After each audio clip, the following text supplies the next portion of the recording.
Welcome to the Sleepy Brain Dose. Here, science becomes calm and knowledge flows in a soothing rhythm designed to help you rest. Take a slow breath, settle into the soft darkness, and let today's journey about the science of emotions guide you gently toward sleep. When you settle into this recording, you may notice that what you are about to hear is not a lecture and not a performance. It is a quiet unfolding of knowledge, designed to flow at the pace of a resting breath. Over the next hours, the subject before us is the science of emotions, sometimes described as the language of the heart. This first part is an introduction, a gentle opening in which we will rest together with the question of what this journey can reveal to you, and why emotions are worth exploring in such a slow and measured rhythm. You may find yourself curious about emotions because they are so deeply woven into every moment of human life. They color the way you experience the world, and they shape how you remember it. They influence choices, create connections with other people, and leave traces in the body that are subtle but lasting. By spending time with this subject, you may begin to notice how emotions arise, how they shift, and how they become signals of both the brain and the heart. This recording is here to hold you in a calm space where knowledge and rest can accompany one another. The purpose is not to overwhelm you with definitions or to make you hold on to every detail. Instead, it is to offer a long, steady stream of understanding, like a river that moves without hurry. As you listen, you may simply allow the words to flow past, catching on what feels meaningful and letting go of what does not. That, too, is part of the design. You may notice how easy it is to drift in and out, how the rhythm is soft enough to be both informative and restful. In the course of this recording, you will hear about the biological roots of emotions, the brain structures that generate them, and the signals that the body contributes through heartbeat and breath. You will also hear how emotions are defined by modern science and how they have been understood by different cultures across history. There will be time to reflect on why emotions exist, what roles they play in survival and communication, and how they influence memory, decision-making, and relationships. We will look at empathy, at cultural variations, at the impact of emotions on health, and at the ways people learn to regulate their inner states. But all of this is not given in the rapid manner of textbooks or lectures. It is laid out slowly so that you can rest inside the language. You can let the explanations form a kind of background, a soft hum of thought that supports rather than disturbs your rest. You may find it comforting to know that the human tendency to feel is not random or chaotic. It is an ancient system, carefully shaped by biology and by culture. To recognize this can bring a sense of safety, a feeling that what happens inside is not strange or uncontrollable, but part of a wider human story. As you listen, you may notice your own breath joining the pace of the narration. Slow, even, without effort. There is no need to analyze everything right now. You may simply allow yourself to hear that emotions are natural, that they are connected to rhythms of life, and that they speak in a language the heart and body understand before the mind translates them into words. Perhaps it is useful to think of emotions not as something separate, but as something that constantly accompanies you, like a background tone. Sometimes strong and sharp, sometimes so subtle it is almost invisible, yet always there, shaping the way the world feels. By the end of this recording, you may hold a more relaxed awareness of how emotions move through you and how they connect you to others. That awareness does not need to be heavy. It can be gentle, like noticing the way a soft darkness fills a room when night comes, not suddenly, but gradually, with a sense of calm inevitability. This recording also offers you the opportunity to rest with the knowledge that emotions are not only private, they are shared, part of a collective language. When you smile, when you sigh, When your voice softens, you are speaking a language that others understand without translation. This is why emotions are often described as a universal tongue of humanity. They belong to you, and they also belong to everyone. By moving slowly, by explaining with care, we will see how emotions can be mapped by scientists, yet also how they resist being reduced to simple categories. They are not only signals of survival, they are also signals of meaning. They tell us what matters. They give weight to memory. They guide behavior in ways that are often invisible until we pause to notice them. You may realize that listening in this way is already a form of noticing. It is not about changing how you feel, but about gently becoming aware of the fabric of emotions that underlies daily life. That noticing can be soothing because it shows that emotions are not obstacles, not enemies, but natural waves in the rhythm of being alive. Just as the heart beats in steady pulses, and just as the breath rises and falls, emotions also follow patterns of their own. Recognizing this rhythm can bring comfort. It is worth remembering that emotions are older than language. They existed before human beings spoke in words. They are present in animals, in the cries and signals that shape survival. To study them now is to listen to a story that began long before you were born, a story that continues in every gesture, every tone, every heartbeat. Knowing this can soften the way you view emotions, making them feel less like interruptions and more like companions. So, as you hear this introduction, you can allow yourself to settle. You may sense that what follows is not meant to demand, but to accompany. The recording will move through many aspects of emotions, but always with the same calm pace, the same softness, like a voice in the background of the evening. You may notice that even as we speak about science, the language remains gentle. Terms are explained, not rushed. Ideas are placed one after another, not stacked in urgency. This makes it possible for the knowledge to feel safe, not threatening. To feel like something you can approach in your own time, at your own rhythm. By the end of this introduction, it may already be clear. Emotions are not abstract or distant. They are lived, breathed, felt in every moment. This recording is an invitation to see them with new clarity, without judgment, and with a sense of peace. You do not need to hold on to every fact. What matters is the experience of letting the information move through you in calm waves, leaving traces that may return when you need them. And as we close this first part, it may feel natural to move from the promise of the journey to its first step. If we are to spend time with emotions, it helps to begin with the simplest question: what are they? When we ask the question, what are emotions? It may seem at first like a simple inquiry, but the more slowly we consider it, the more layers appear. You might already carry an intuitive sense of what it means to feel happy, or anxious, or touched by kindness, and yet science has devoted centuries to clarifying this very issue. In this part of the recording, we rest gently with definitions and perspectives, not to lock emotions into rigid boxes, but to appreciate the different ways they can be understood. At its most basic, an emotion can be described as a coordinated pattern of changes in the body and the mind, arising in response to something that matters. That something can be an external event, such as a sudden sound, or an internal one, like a memory or a thought. Emotions are not only mental. They involve shifts in breathing, in heart rhythm, in muscle tension, and even in the chemicals circulating through your bloodstream. You may notice, for example, how joy lightens your movements, or how worry slows them down. These signals appear together, creating what we call an emotional state. It is easy to see why people often confuse emotions with moods. Both affect the way the world feels. Yet a mood tends to be more diffuse, longer lasting, and less tied to a specific cause.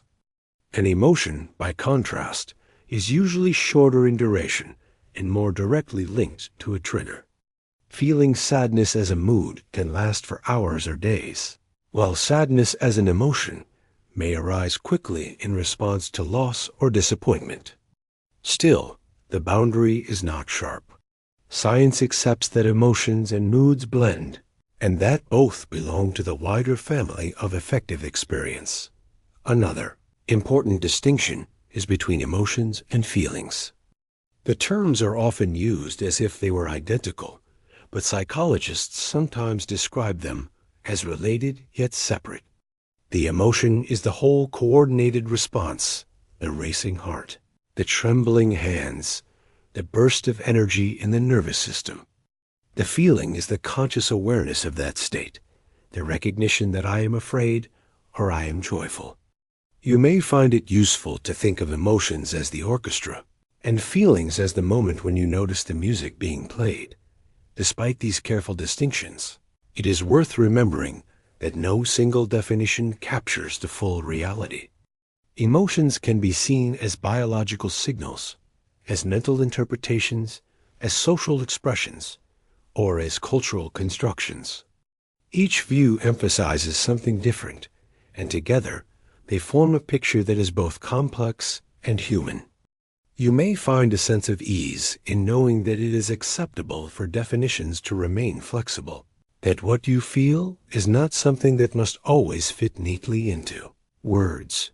Researchers often highlight three main components of emotions. The first is the physiological response, the changes in heart rate, breathing, hormone release, and other bodily processes. The second is the expressive component, the outward signs such as facial expression, tone of voice, or posture. The third is the subjective experience, the personal, inner quality of what it feels like. These three are not separate, but intertwined, flowing together like threads in a single fabric.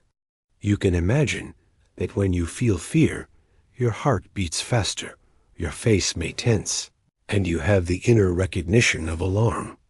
Each element supports the others, forming the experience we call an emotion dot. It can be helpful to think of emotions as adaptive signals. From an evolutionary perspective, they are not random fluctuations, but tools for survival. Fear prepares the body to escape danger. Joy reinforces behaviors that build bonds and cooperation. Anger can mobilize energy for defense, while sadness can signal a need for support from others. You might notice that each emotion, even the difficult ones, carries a purpose. This realization may soften the way you think about them, making them feel less like disturbances and more like guidance from within. There is also a philosophical dimension to the question, what are emotions? Some traditions see them as passions that must be controlled, while others view them as essential to wisdom and compassion. Ancient thinkers debated whether emotions distort reason or enrich it. Modern psychology tends to agree that emotions and reason are deeply connected, each shaping the other. This balanced view can bring comfort, as it suggests that emotions are not mistakes, but natural partners in the journey of thought. You may notice, as you listen, that even the act of defining emotions gently influences the way you feel right now. To hear that emotions are part of the body may bring awareness to your own breathing. To learn that emotions are patterns may bring a sense of rhythm. These are not demands, only observations that arise as you rest with the subject. It is in this slow pace that knowledge becomes not only informative, but also calming. When science speaks about emotions, it often emphasizes universality. Across cultures, certain emotional expressions, such as smiles, frowns, or startled gasps, are widely recognized. This does not mean that emotions are identical everywhere, but that there is a shared human foundation. It is reassuring to think that emotions connect people across languages and distances, forming a kind of natural communication that does not rely on words. At the same time, each culture shapes how emotions are valued and expressed. adding nuance to this universal base. Some scientists describe emotions as packages of readiness. To feel an emotion is to be prepared for action, to approach, to withdraw, to embrace, to protect. These packages unfold quickly, often before conscious thought has time to catch up. This is why you may find yourself reacting before you can explain why. Such readiness does not mean lack of control. Rather, it shows that emotions serve as first responders in the theater of life. Alerting you to what may matter most. It is important to acknowledge that while definitions help, no description can fully capture the lived texture of emotions. Words can point to them, science can measure them, but the experience itself is always richer.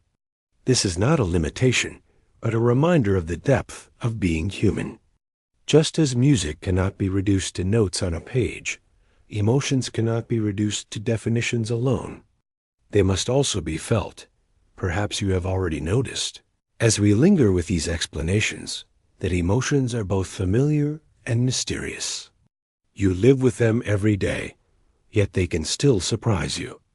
They are part of ordinary life, yet they hold extraordinary power. To ask what emotions are is to invite both clarity and wonder. And it is enough to rest with that paradox, knowing that emotions are both known and still unfolding.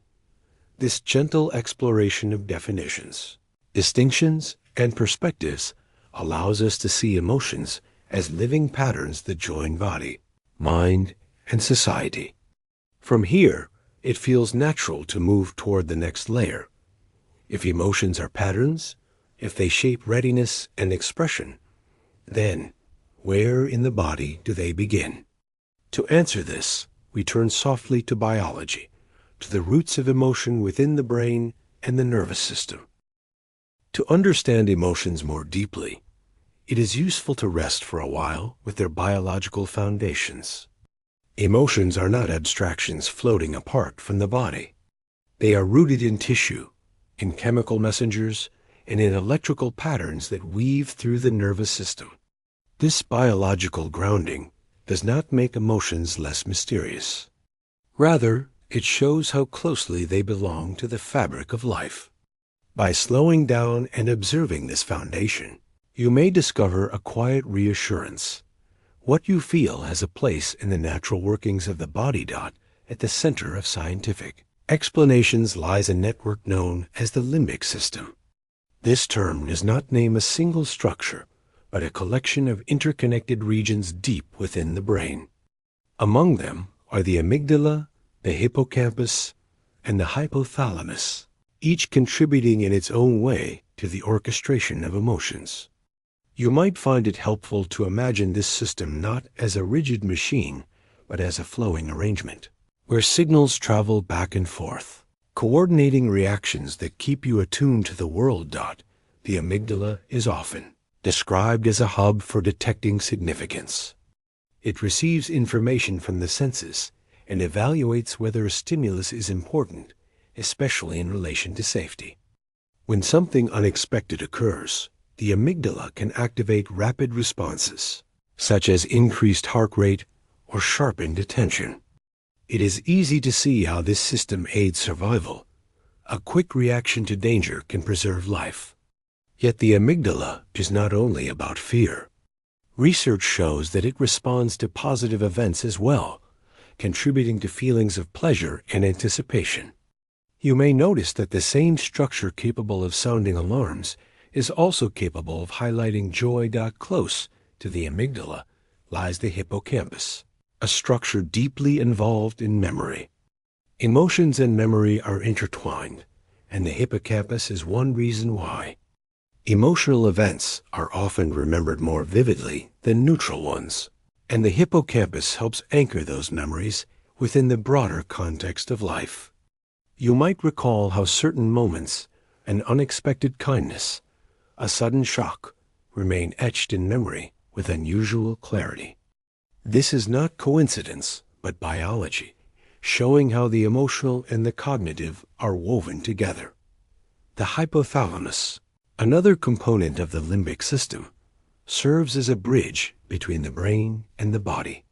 It regulates hormones, influences the autonomic nervous system, and helps control functions such as hunger, sleep, and temperature. When emotions arise, the hypothalamus contributes by adjusting the body's internal state. For example, stress can prompt the release of cortisol, preparing the body for challenge. At the same time, calming experiences can encourage the release of oxytocin, associated with bonding and trust. You might find it soothing to think of the hypothalamus as a translator, turning the language of emotions into the chemistry of the body. Beyond these individual structures, emotions also involve the prefrontal cortex, an area of the brain associated with planning and regulation. While the limbic system generates rapid responses, the prefrontal cortex allows for reflection and control. It helps you pause, evaluate, and decide how to act upon an emotion. In this balance between swift reaction and thoughtful regulation, the richness of human emotional life emerges. It can be reassuring to recognize that the brain carries both immediacy and reflection, both impulse and calm. The nervous system as a whole supports emotional experience. The autonomic nervous system, divided into the sympathetic and parasympathetic branches, shifts the body's state according to circumstances. The sympathetic branch prepares for activity, increasing heart rate and releasing energy, while the parasympathetic branch restores calm, slowing the heartbeat and encouraging rest. Emotions move along this axis, sometimes activating, sometimes soothing. You may notice how fear quickens the body, while relief or gratitude softens it. These are not random shifts, but carefully regulated processes, echoing through muscles, organs, and breath. Neurotransmitters, chemical messengers that cross the gaps between neurons, play another essential role. Dopamine contributes to motivation and reward. Serotonin influences mood stability, and norepinephrine sharpens alertness. These chemicals are not emotions themselves, but they form part of the medium through which emotions are felt. It can be helpful to think of them as colors on a palette, mixing in countless ways to produce the shades of emotional life. Hormones extend this palette beyond the brain. Adrenaline surges in moments of excitement or fear, preparing muscles and sharpening senses. Cortisol helps the body respond to stress, though in excess, it can wear down health. Oxytocin supports bonding, trust, and care, shaping the warmth felt in close relationships. These substances circulate through the bloodstream, reaching every organ, reminding us that emotions are not confined to thought, but are written into the body's rhythms. Perhaps you have sensed, in your own experience, how emotions feel both mental and physical. A sudden fright can cause your stomach to tighten. Joy can bring a lightness to the chest. Sadness may weigh on the shoulders. These sensations arise because the nervous system and the body are joined in a continuous loop. The brain influences the body, and the body in turn influences the brain. To study emotions biologically is to see this loop with clarity. A dynamic conversation carried out in pulses, chemicals, and rhythms. It is important to remember that these processes, though intricate, occur without conscious effort. You do not instruct your amygdala to react, or your hypothalamus to release hormones. The system functions automatically, preserving balance and responsiveness. This can bring comfort, for it means that the capacity to feel is not something you must construct. It is already present, operating quietly beneath awareness. You may notice that by simply observing your breath or heartbeat, you touch the surface of this vast biological orchestra. Science also shows that emotions are not isolated in the brain, but extend into the entire nervous system. Signals travel through the vagus nerve, linking the brainstem to the heart, lungs, and digestive organs. This nerve plays a key role in calming responses, supporting the body's return to safety after stress. When you exhale slowly, the vagus nerve helps slow the heart and quiet the body. It is easy to see how such connections make emotions feel embodied, not abstract. Another layer involves brain networks that extend beyond traditional emotion centers. The default mode network, active when the mind wanders, and the salience network, which detects what is important, both contribute to emotional life. These networks highlight that emotions are integrated with thought, attention, and self-awareness. To feel is not only to react. It is to participate in patterns of brain activity that span across many regions, harmonizing perception, memory, and meaning. You might find it calming to know that emotions are natural outcomes of these systems, not flaws. They are the result of millions of years of evolution, guiding organisms toward survival, connection, and learning. To see emotions as rooted in biology is not to diminish them, but to honor their depth. It shows that what you feel belongs not only to personal experience, but also to the long history of life adapting to its environment. As we pause here, resting with the biological foundations, you may sense how emotions are truly woven into every layer of being. Brain, body, chemistry, rhythm. They are not separate from the physical, but expressions of it. This recognition can be soothing, like noticing the steady presence of the heartbeat or the natural rise and fall of breath. And from here, it feels gentle and natural to move onward from the structures of the brain to the rhythms of the body itself, to the way the heart and the breath participate in shaping emotional experience. When we think of emotions, it is natural to picture them as experiences of the mind. But if you pause for a moment, you may notice how closely they are tied to the rhythms of the body. Two of the most constant companions in this connection are the heart and the breath. Their movements are steady, continuous, and essential, and yet they shift subtly depending on what you feel. To observe these shifts is to see how emotions are not only mental, but embodied, carried in patterns of pulse and respiration. The heartbeat is often described as a mirror of emotion. When fear arises, the pulse quickens, sending blood to the muscles in preparation for action. When calm returns, the heartbeat slows, spreading a sense of safety. In moments of joy, the rhythm can feel light, sometimes even erratic with laughter. You might find it interesting to think of the heart not only as a pump, but as a sensitive instrument, responding moment by moment to signals from the nervous system. These changes are not imagined. They are measurable, recorded by scientists who observe how heart rate varies with each shift in feeling. Breath follows a similar pattern. In times of stress, breathing often becomes shallow and rapid, while in relaxation, it deepens and slows. This link between breath and emotion is so consistent that many traditions across cultures have used breathing practices to influence emotional states. It is easy to see why. By lengthening the exhalation, the body signals the nervous system that danger has passed, inviting calm to return. When you notice your own breath, you may find it acts as both a reflection of emotion and a gentle tool for regulation.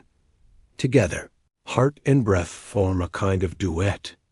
They are connected through the autonomic nervous system, with the vagus nerve playing a central role. This connection allows for what scientists call respiratory sinus arrhythmia, a natural variation in heart rate that follows the rhythm of inhalation and exhalation. When you breathe in, the heart beats slightly faster. When you breathe out, it slows. This simple rhythm is always present, though you may only become aware of it when resting in stillness. To know that the body carries this quiet pattern can bring a sense of reassurance, a reminder that life is supported by gentle oscillations that continue without conscious effort. It can be helpful to think of these rhythms as a background stage on which emotions perform. Excitement brings acceleration, Sadness can bring heaviness. Tranquility restores balance. The shifts are subtle but constant, shaping the way the body feels from within. Perhaps you have sensed how a sigh can release tension, or how holding your breath in anticipation can heighten awareness. These are small demonstrations of the intimate connection between breath, heart, and emotion. Modern research explores this connection under the name heart rate variability, the measure of how much the interval between heartbeats changes over time. High variability is often linked to resilience and emotional flexibility, while low variability can be associated with stress or strain. You may notice that this idea resonates with experience. When you feel adaptable and steady, the body carries a sense of flexibility. When overwhelmed, the rhythm can become rigid. This shows that emotional health and physical health are deeply intertwined, each reflecting the other. Breath offers a unique pathway into this system because, unlike the heartbeat, it can be influenced consciously. While you cannot decide to slow your heart directly, you can choose to breathe more slowly, and through this act, the heart responds. It is easy to see why so many calming practices begin with breath. By adjusting respiration, you can gently invite the entire body into a quieter state. This is not a demand, but an invitation, one that shows how emotions can be guided with softness rather than force. Poetic phrase, the language of the heart, gains meaning here. The heart, through its rhythm, communicates states of arousal and calm, not only to the body, but also to the mind. People often describe strong feelings in terms of a heartache, heartwarming, a heart that races. These expressions are not only cultural metaphors. They reflect genuine bodily sensations shaped by biology. You might find comfort in realizing that the words we use to describe emotions are grounded in the physical experience of heartbeat and breath. There is also a social dimension. Studies show that when people spend time together, their heart rates and breathing patterns can synchronize.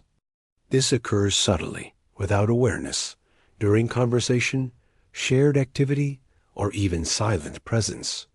Such synchronization may help explain why being close to others can bring a sense of safety and ease. Perhaps you have felt how sitting beside a calm companion allows your own breath to slow. This is biology as connection, showing that emotions are not only internal but relational, resonating across bodies. From a scientific perspective, this integration of heart and breath highlights the role of the parasympathetic nervous system, which encourages rest and restoration. The vagus nerve, often described as a wandering nerve because of its many branches, supports this calming influence. When you breathe slowly and the exhalation lengthens, the vagus nerve activates, slowing the heartbeat and allowing the body to rest.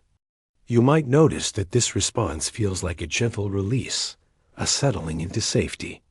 It is one reason why sighs often accompany relief, the intimate link between emotions. Heart and breath also suggests why emotional states can affect long-term health. Chronic stress, with its persistent quickening of heartbeat and shallow breathing, may strain the body over time. On the other hand, cultivating moments of calm can support cardiovascular health, immune function, and overall well-being. It can be helpful to think of each slow breath not only as a momentary comfort, but as part of a larger rhythm that sustains life.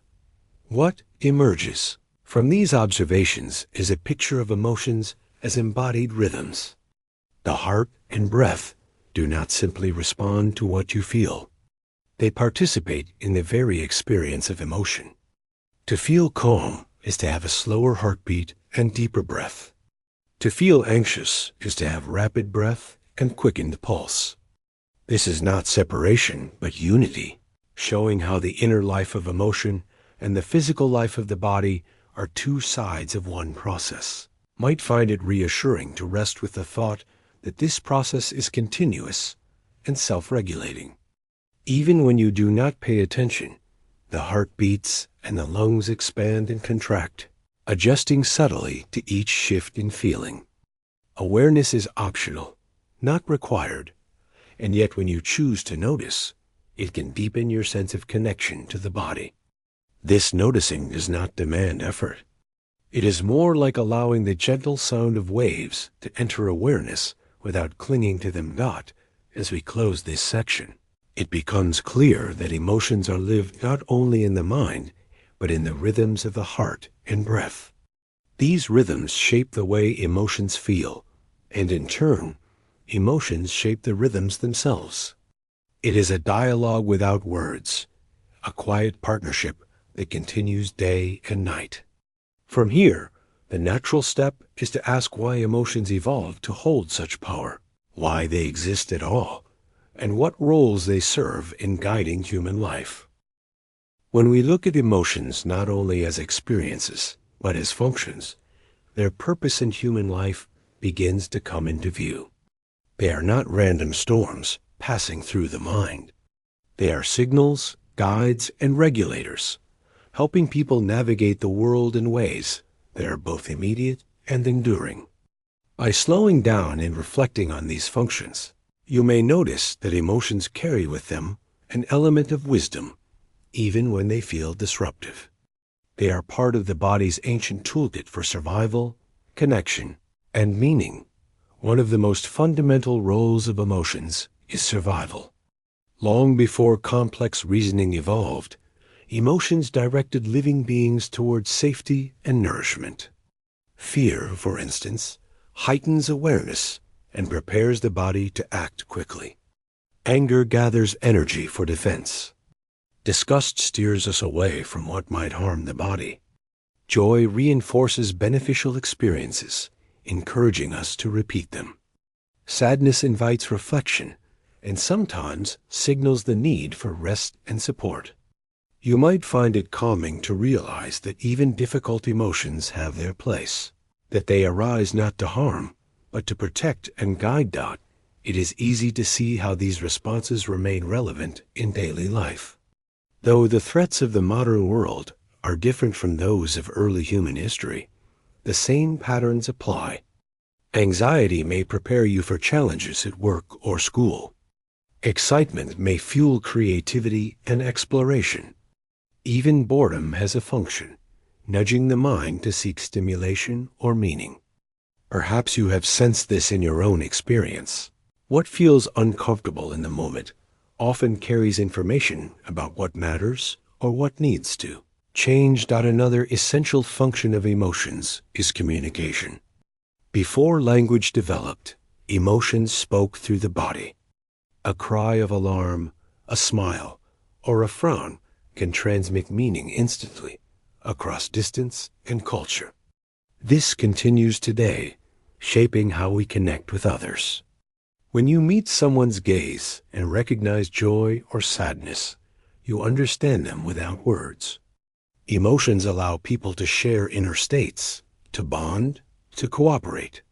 It can be helpful to think of emotions as a social language, one that is older than speech and often more immediate. Emotions also regulate behavior.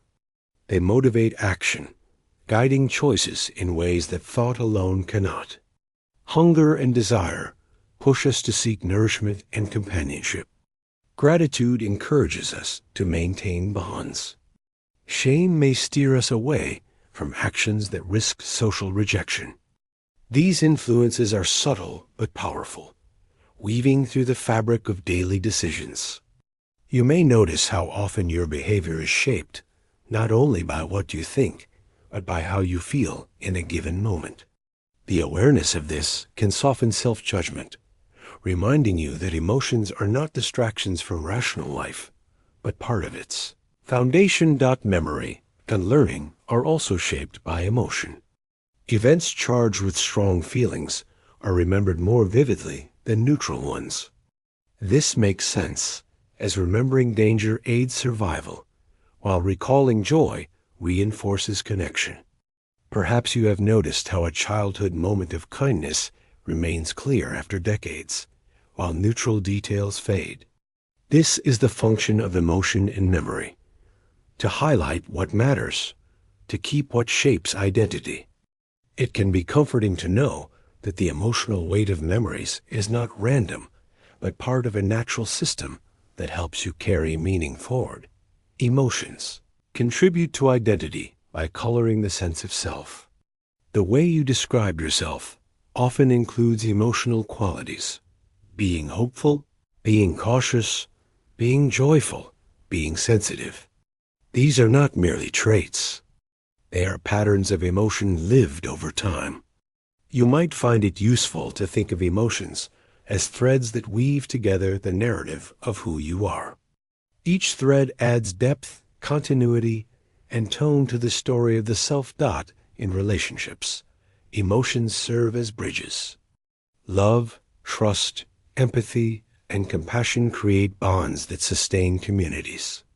Conflict, too, carries function, drawing attention to unmet needs or boundaries. It is easy to see how social life depends on this spectrum. Without emotions, interaction would be flat, mechanical, stripped of depth. With them, life gains color and resonance. You may notice how much meaning arises not from words alone, but from the tone, the gesture, the emotional undercurrent. There is also a regulatory function at the level of physiology. Emotions shape hormone release, immune responses, and energy distribution. Stress, for example, mobilizes the body for immediate action, while calm supports healing and restoration. Joy can reduce stress hormones, sadness can encourage stillness, and curiosity can open pathways to exploration. These are not symbolic roles, but tangible biological effects. Perhaps you have sensed how laughter eases tension, or how grief brings a heaviness that slows the body, creating space for recovery. Emotions serve moral and ethical functions as well. They highlight values and motivate care. Compassion arises in the presence of suffering, moving us to help. Indignation signals that a norm has been violated. Gratitude sustains generosity. These functions remind us that emotions are not only private, but social and cultural, guiding communities toward cooperation and justice. It can be helpful to think of emotions as signals of value, pointing toward what matters to individuals and groups alike. But another way to view the function of emotions is through balance. They do not only push toward action, they also call for rest. After effort comes relief. After tension, relaxation. You might find it reassuring to recognize that the body's emotional system seeks not endless arousal, but rhythm, moving between states of activation and states of recovery. This rhythm is one reason why emotions can be compared to waves. They rise, they crest, and they pass, always in motion, never fixed. The interplay of emotions creates a complex system of regulation. Positive emotions broaden awareness, encouraging creativity and openness. Negative emotions narrow focus, sharpening attention on immediate concerns.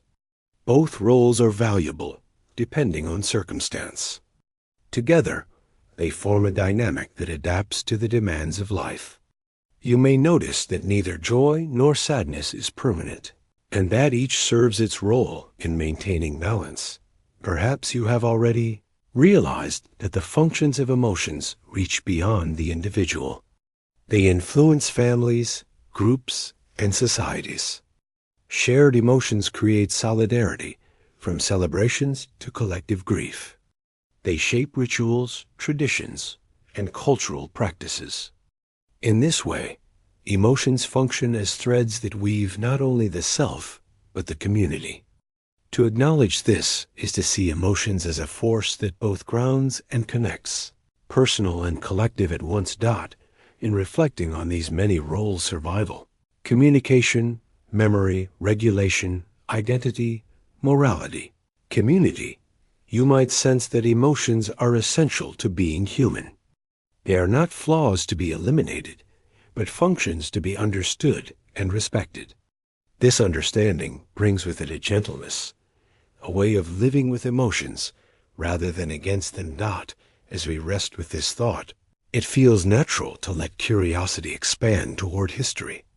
If emotions serve such essential roles in human life, how have different cultures across time understood them? To answer this, we can gently turn to the wisdom of the past, exploring how ancient civilizations interpreted the language of the heart. When we reflect on emotions, it can be helpful to step back and see how they were understood long before modern psychology and neuroscience. Ancient cultures left behind not only monuments and texts, but also ways of speaking about the inner life. Their interpretations of emotion reveal how deeply human beings have always been drawn to understand what they feel.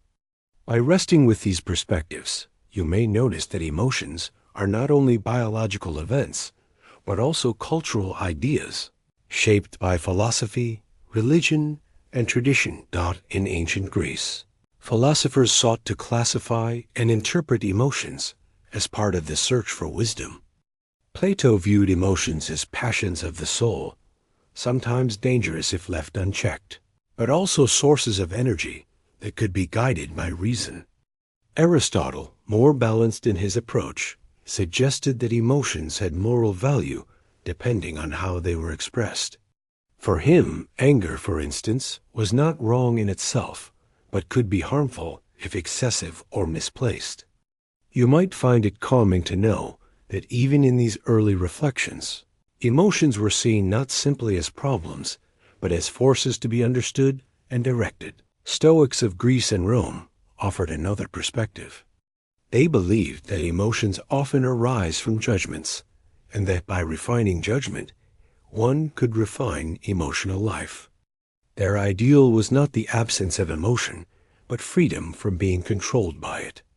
Perhaps you have sensed a similar thought in your own experience. When you step back from immediate reaction, the intensity softens, and what remains is clarity. The Stoics valued this calm as a form of inner strength, a way of living in harmony with reason and nature. In Eastern traditions, emotions were also central to philosophy and practice. In ancient India, the concept of rasa described aesthetic emotions experienced in art and drama. These states were not only entertainment, but also vehicles for spiritual insight. In early Chinese thought, emotions were linked to balance and harmony. Confucian philosophy emphasized the cultivation of benevolence, compassion, and respect, while Taoist writings highlighted the importance of flowing with natural rhythms rather than resisting them.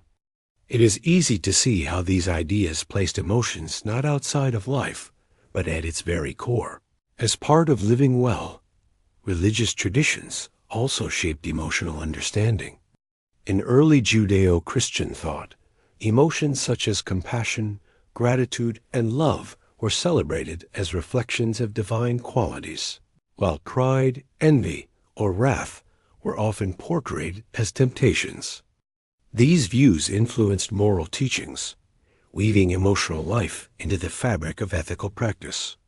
You might notice how many languages today still use terms of the heart: love, mercy, faith as ways of speaking about both emotion and spirituality.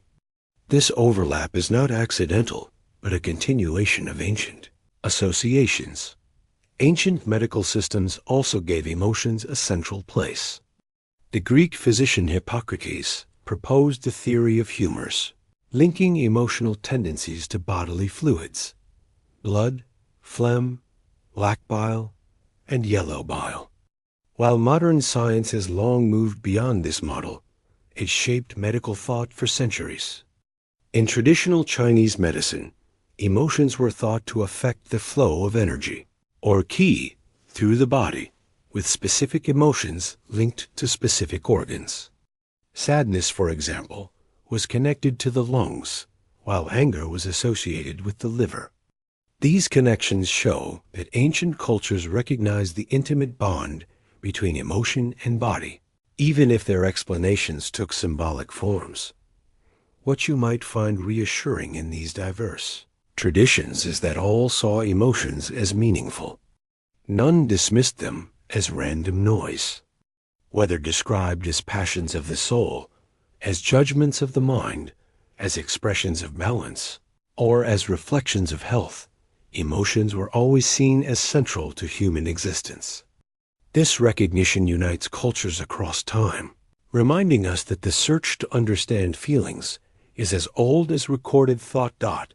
It is helpful to think of ancient views not as outdated curiosities, but as early steps in the unfolding story of emotional science.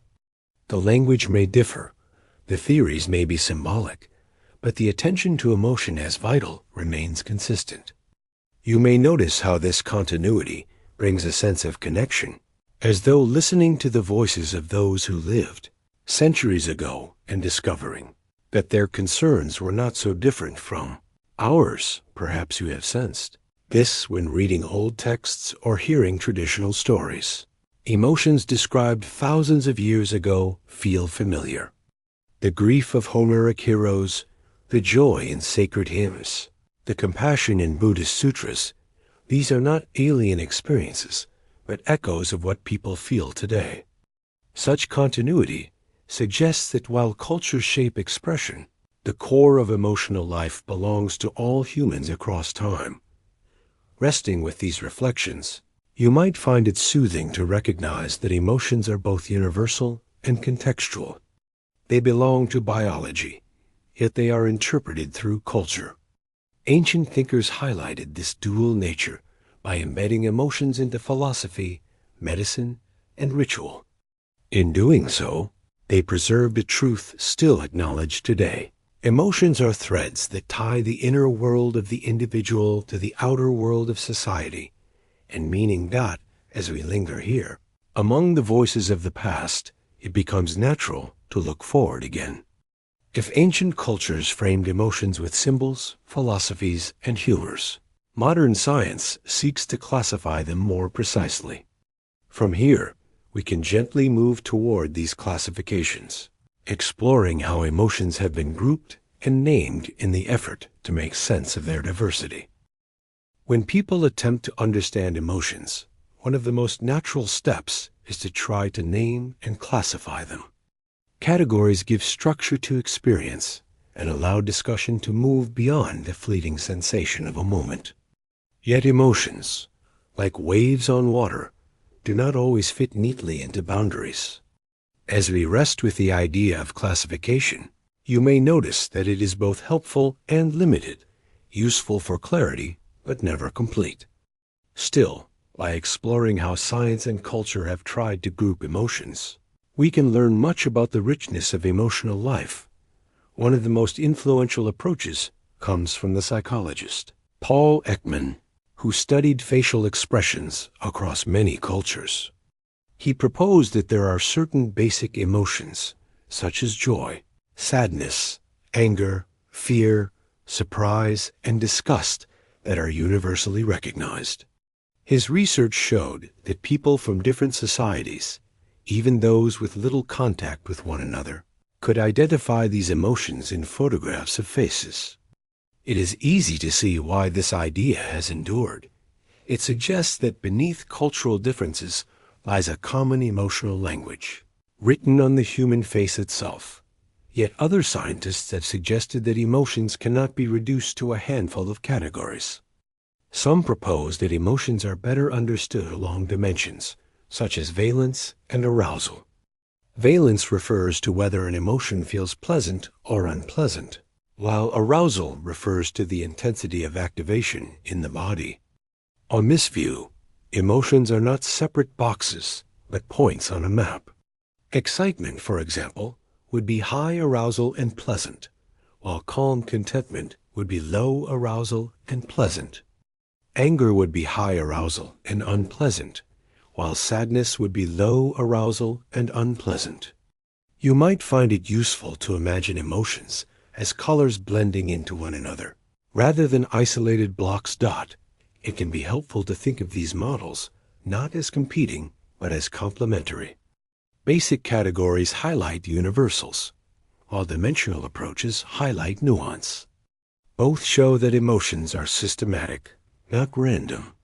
You may notice how this mirrors everyday life. Sometimes you recognize emotions clearly, like the sharp edge of fear, while at other times what you feel is more subtle, a blend of tiredness, hope, and calm that does not fit a single label. Philosophers have long debated classification as well. The ancient Greeks spoke of passions, often grouping them into those that elevated the soul and those that disturbed it. Medieval scholars linked emotions to virtues and vices, weaving them into moral frameworks. In Eastern traditions, emotions were sometimes described in relation to elements, seasons, or energies, each forming part of a larger balance. These classifications may sound symbolic to modern ears, but perhaps you have sensed how such metaphors capture truths that strict categories can. Modern psychology also explores more complex taxonomies, sometimes identifying dozens of emotions, from awe and compassion to envy and pride. Linguistic studies reveal that languages vary widely in the words they use for feelings. Some emotions are named in one culture and unnamed in another.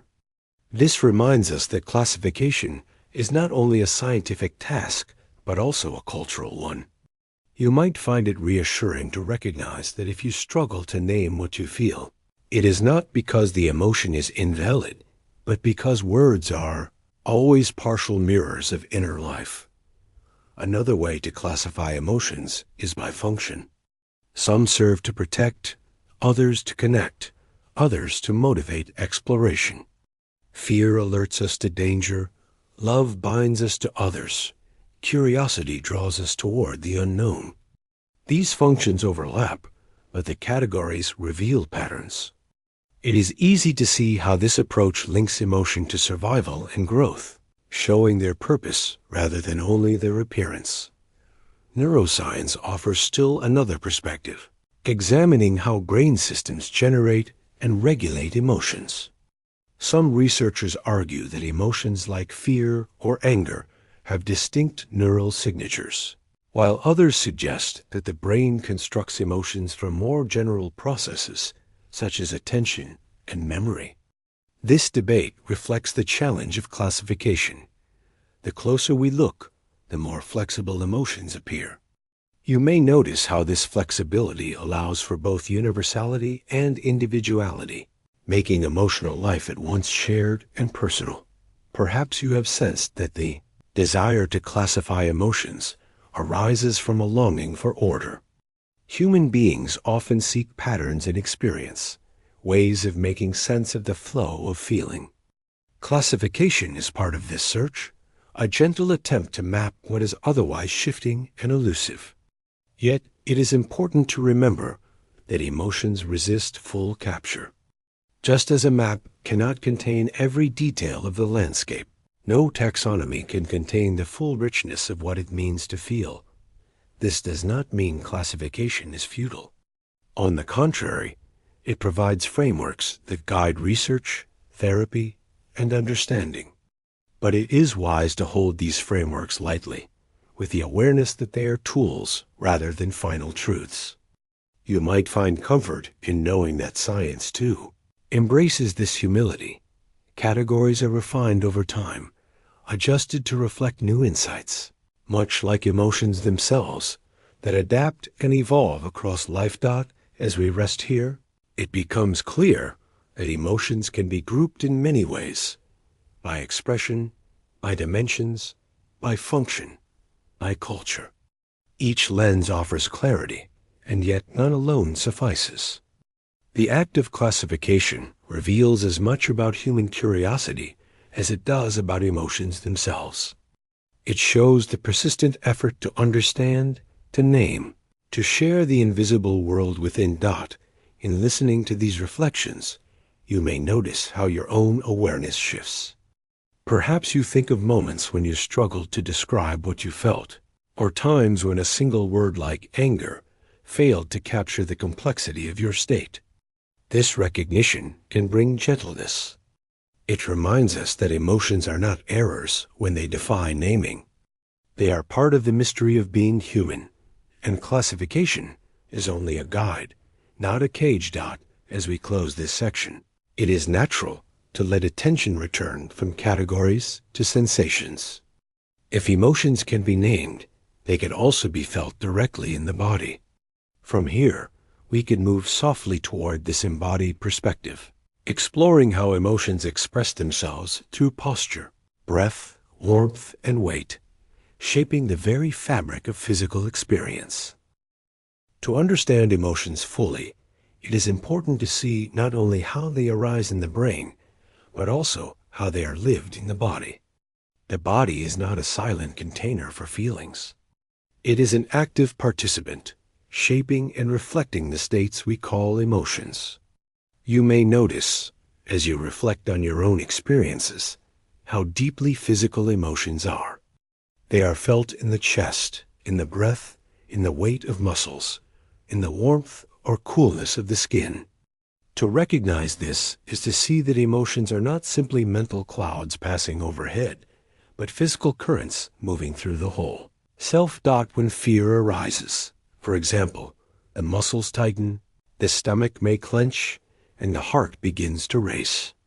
These are not secondary effects, but part of the emotion itself. Joy may feel like a lightness in the body, a spring in the step, a looseness in the shoulders. Sadness can bring heaviness, a slowing of movement, an inclination to bow the head. It is easy to see how emotions and posture are linked, shaping how we carry ourselves in ways that others can observe even without words.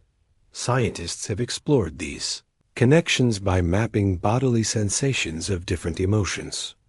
Participants in studies often report warmth in the chest when they feel love, tension in the arms when they feel anger, or emptiness in the stomach when they feel sadness. Perhaps you have sensed this yourself, the way anxiety can flutter in the belly, or how relief can spread like warmth through the body. These reports remind us that emotions are not abstractions, but tangible, patterns that appear again and again across people and cultures. Nervous system provides the link between inner states and physical expression.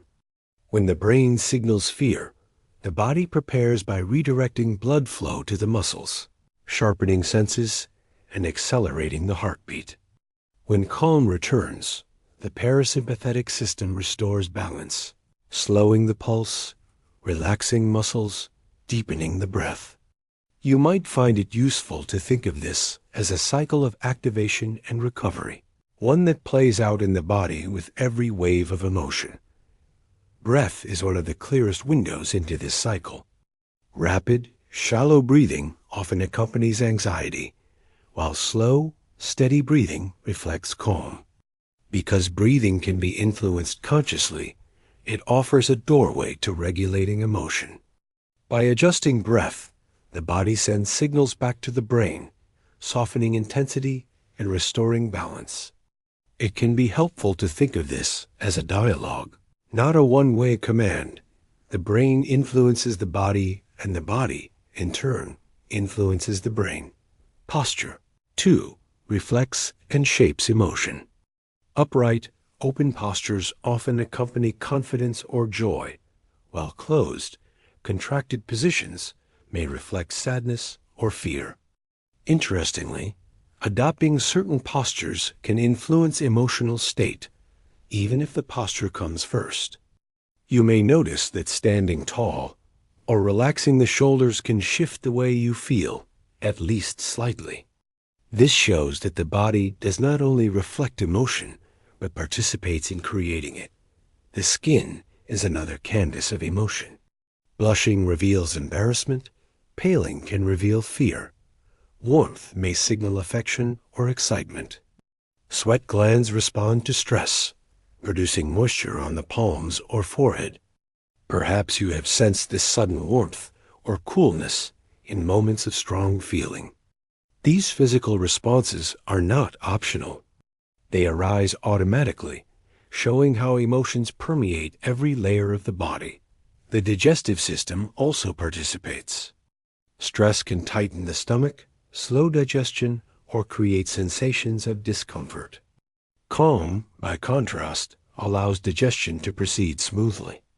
This link may explain why people often feel emotions in the gut. It is easy to see how the enteric nervous system, sometimes called the second brain, communicates with the central nervous system, making emotional experience deeply embodied. You might find it reassuring to recognize that these bodily expressions of emotion are universal. Though shaped by culture and how they are interpreted, the sensations themselves are shared. A racing heart, trembling hands, or tears welling in the eyes, these occur across humanity, connecting people in a common language that requires no translation. This universality may offer a sense of safety, reminding you that what you feel in the body is part of being human, not a personal flaw. At the same time, each individual body carries its own variations. Some people experience emotions more intensely in the chest, others in the stomach, others in the face or hands. These differences do not make any experience less valid. They simply show that emotional embodiment is both universal and personal. It can be helpful to think of the body as a unique instrument, playing variations on the shared melody of human emotion. The relationship between emotions and the body is not one-directional. Just as feelings influence posture, breath, and sensation, bodily states influence emotion. Fatigue can heighten irritability. Hunger may intensify frustration. A comfortable, safe environment may soften sadness. You may notice how small changes in the body, stretching, resting, drinking water, can shift emotional tone. This interplay shows that the boundary between body and emotion is porous, always open to influence. Perhaps you have sensed, too, how awareness of the body changes the way emotions unfold. By paying gentle attention to sensations, the intensity of emotion can lessen, creating space for calm. This is one reason why practices of mindfulness or relaxation emphasize bodily awareness. They do not erase emotions, but invite the body and mind to move together in a rhythm that feels safe. You might find this awareness settling, like noticing the softness of darkness around you at night, reminding you that rest is supported by rhythms deeper than thought. The science of embodied emotion also highlights how expression communicates outwardly. Tears, laughter, trembling, and sighs are visible or audible to others, serving as signals that evoke empathy and connection. These expressions bridge private feeling and social understanding. It is easy to see how a sigh of relief can comfort those nearby, or how laughter can spread through a group, aligning emotions. In this sense, the body not only hosts emotion, but shares it, becoming part of social communication. As we linger with these reflections, you may notice that emotions and the body form a continuous loop.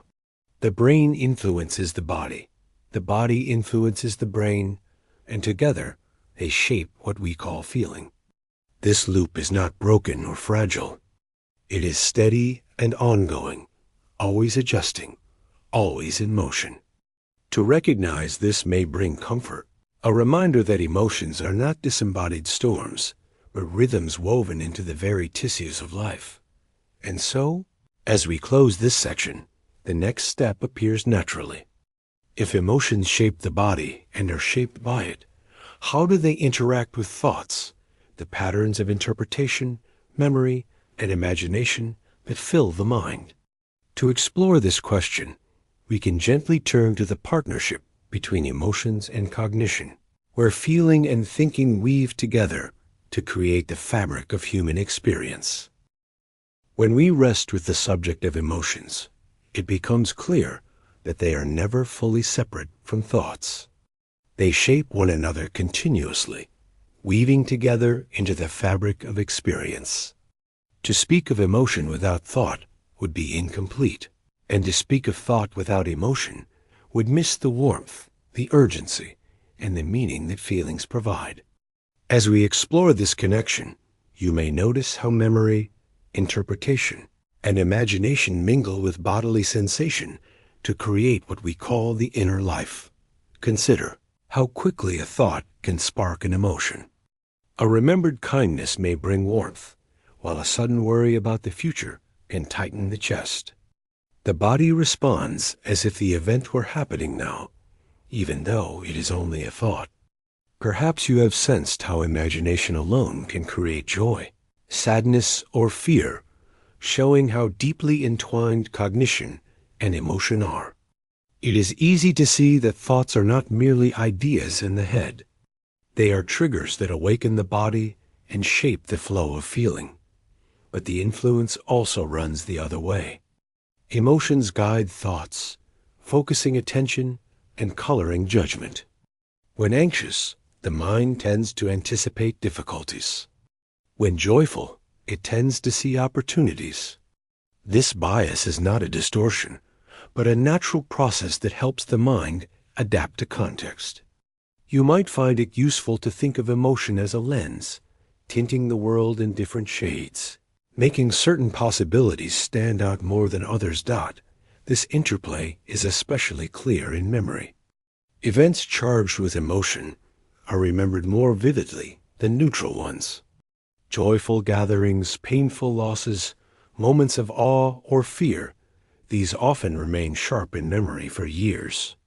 The hippocampus and amygdala, brain structures involved in memory and emotion, work closely together, ensuring that what mattered emotionally is stored with extra strength.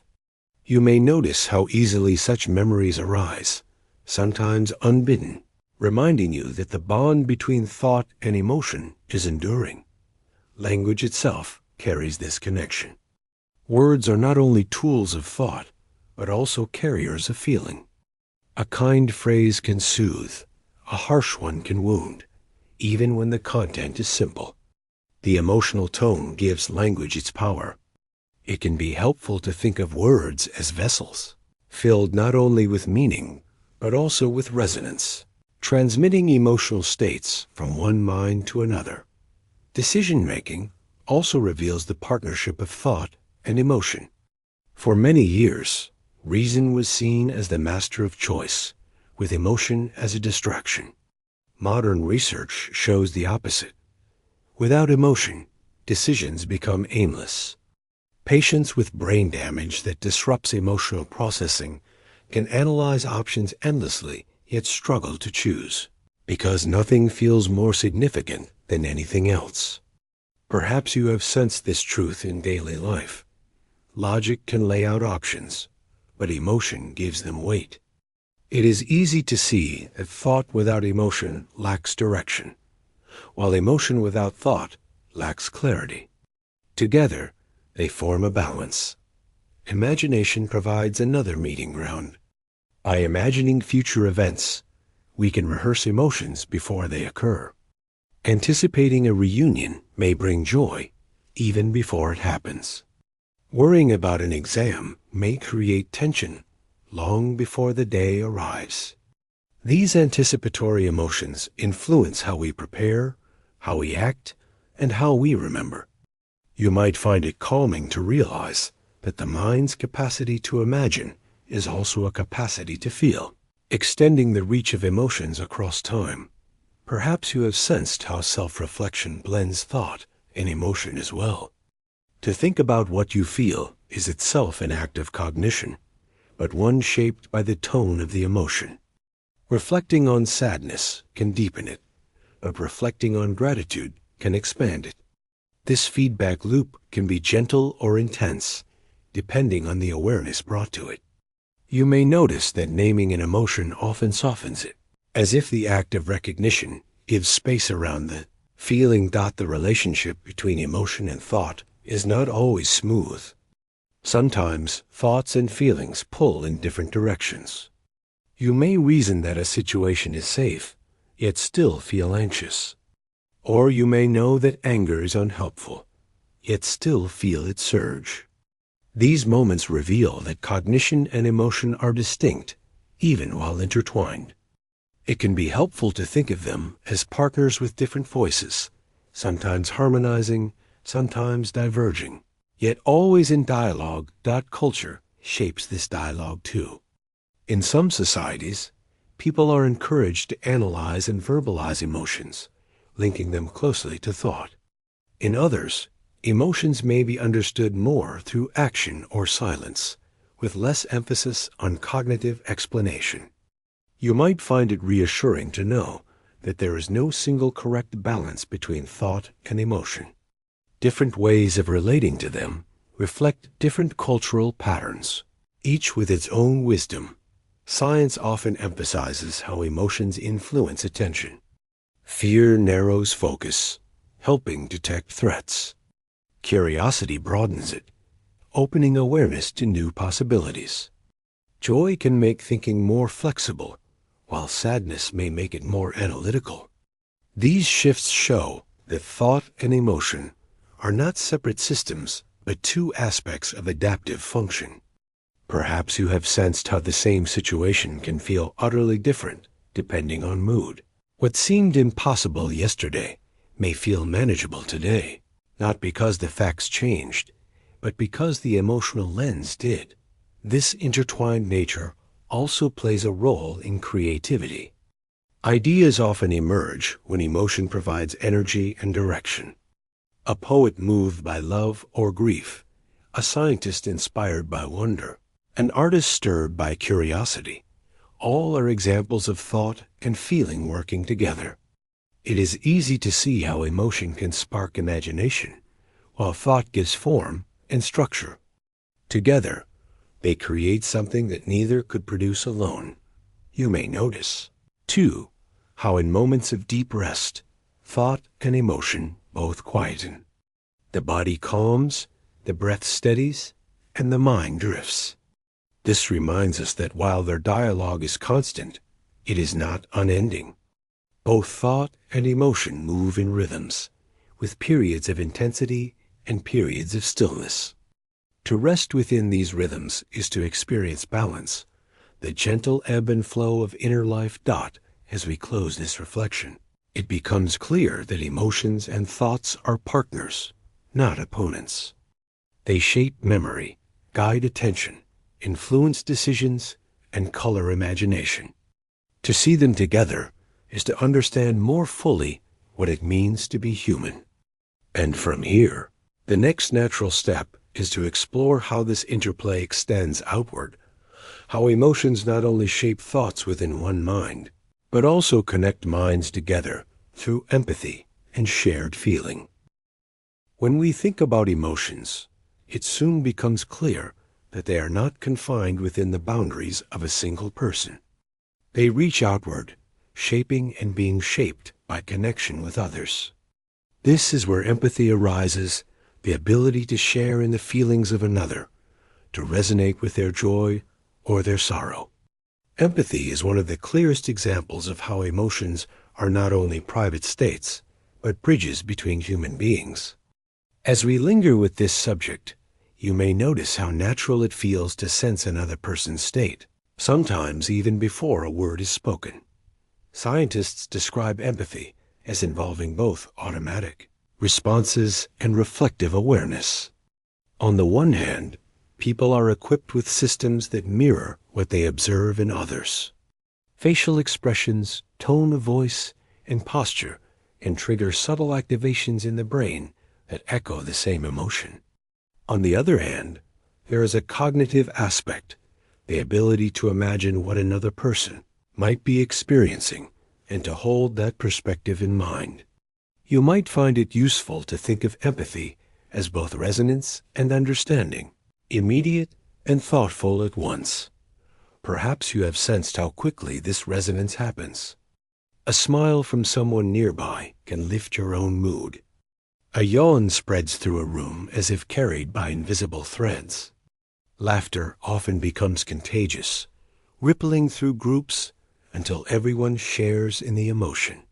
It is easy to see how empathy begins with the body, with these unconscious echoes that link people together.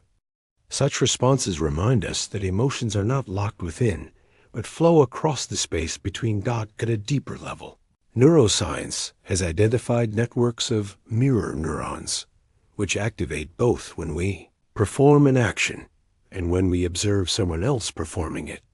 This system may help explain why seeing another person in pain can trigger a faint echo of that pain in ourselves, or why witnessing joy can bring a lightness to our own chest. You may notice how simply observing another's state can shift your own, as if the boundary between self and other softens. Empathy is not only about sharing positive feelings. It also allows us to enter, at least partly, into the sorrow, fear, or frustration of others. This can be heavy at times, yet it carries function. By resonating with suffering, people are moved to care, to offer support, to create bonds of trust. You might find it helpful to think of empathy as a thread of safety, reminding us that no one is entirely alone in what they feel. Even difficult emotions, when shared, become lighter through the presence of another. It is also important to notice that empathy varies in strength. Some moments draw deep resonance, while others pass with only slight awareness. This flexibility allows people to connect without being overwhelmed. Perhaps you have sensed how in certain situations, such as caring for someone in distress, you feel a strong pull of empathy, while in others you step back to preserve balance. This rhythm shows that empathy is not static, but adaptive. Adjusting to context, empathy extends beyond individuals to shape communities. Shared emotions create collective experiences: grief at a loss, joy in celebration, solidarity in struggle. These shared states bind people together, often more powerfully than shared ideas. It is easy to see how gatherings, rituals, or even shared silence can create a sense of unity, because emotions synchronize across the group. You may notice how the energy of a crowd feels different from solitary emotion, amplifying what each person feels into something larger. Cultural differences also shape empathy.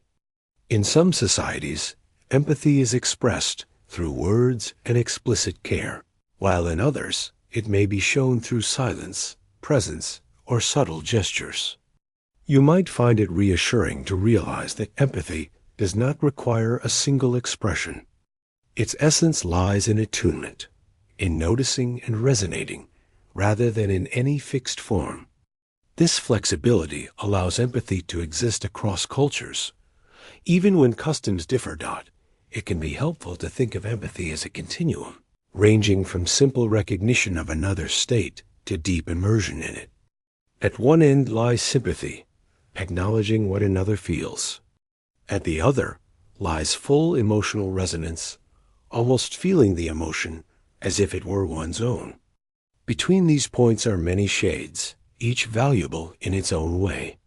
You may notice how moving along this continuum is natural, depending on closeness, context, and capacity.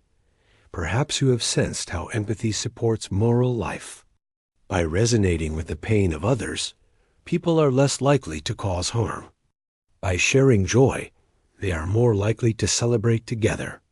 Empathy creates a foundation for compassion, generosity, and care.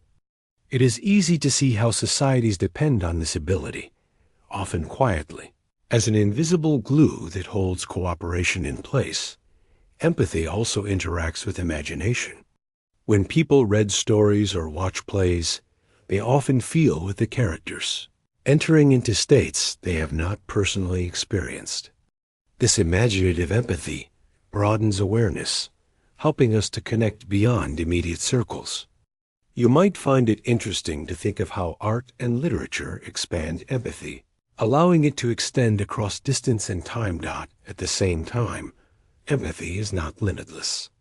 It can be selective, stronger toward those we see as similar, weaker toward those perceived as distant. This selectivity reminds us that empathy is both natural and shaped by context. Recognizing this can bring humility, showing that empathy must sometimes be nurtured consciously, widened beyond instinctive circles. Perhaps you have noticed moments when deliberate effort expanded your capacity to feel with another. even when the connection was not immediate. As we pause here, resting in the idea of empathy, it becomes clear that shared feeling is not an accessory to emotion, but part of its essence. Emotions evolved not only to guide individuals, but to connect them, to weave social bonds that ensure survival and flourishing. To feel is also to reach, even in subtle ways, into the lives of others. And from here, the natural step is to move from empathy itself to the ways emotions serve as tools of communication. For emotions do not remain hidden within. They are expressed outwardly through face, voice, and gesture, carrying meaning across the spaces between people. When we turn to communication, it becomes clear that emotions are not silent companions of thought. They are expressed outwardly, shaping how people connect, how they understand one another, and how they form bonds that last.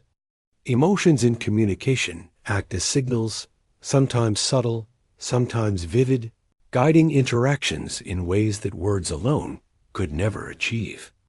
As we linger with this subject, you may notice how much of daily conversation is carried not in vocabulary, but in tone, gesture, and expression.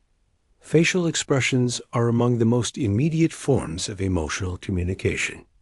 A smile can soften distance. A frown can signal disapproval. A raised eyebrow can convey curiosity. These signals are recognized across cultures, suggesting that they are deeply rooted in human biology. Perhaps you have sensed how a glance alone can shift the meaning of an entire exchange, even when no words are spoken. It is easy to see that the face is not only a mask, but a living surface where emotions are written moment by moment. The voice, too, carries emotion. Beyond the words themselves, tone, rhythm, and volume reveal much about inner states. A calm voice can reassure, while a trembling one may betray anxiety. Laughter adds warmth, while a pause can create a sense of hesitation or thoughtfulness. You might find it interesting to think of the voice as a musical instrument, tuned not only to convey information, but also to transmit feeling. Even a single syllable can carry compassion or irritation, depending on the tone. Gestures and posture further enrich communication. The way someone leans forward to show engagement, or steps back to signal discomfort, tells as much as spoken sentences. Hands that open can express welcome, while crossed arms may suggest withdrawal. You may notice how often you read these signals without conscious thought, understanding another's emotional state before you have time to analyze it. This immediacy shows how communication is layered, with emotion flowing beneath and through words. It can be helpful to think of emotions in communication as a form of synchrony. When people interact, their voices, expressions, and even their breathing patterns often align.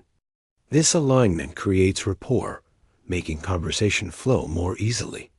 Perhaps you have sensed how talking with someone who shares your enthusiasm lifts your own mood, or how a calm presence can steady you in moments of tension. This is emotional communication as resonance, a subtle harmonizing between people. Written language also carries emotion, though in different ways.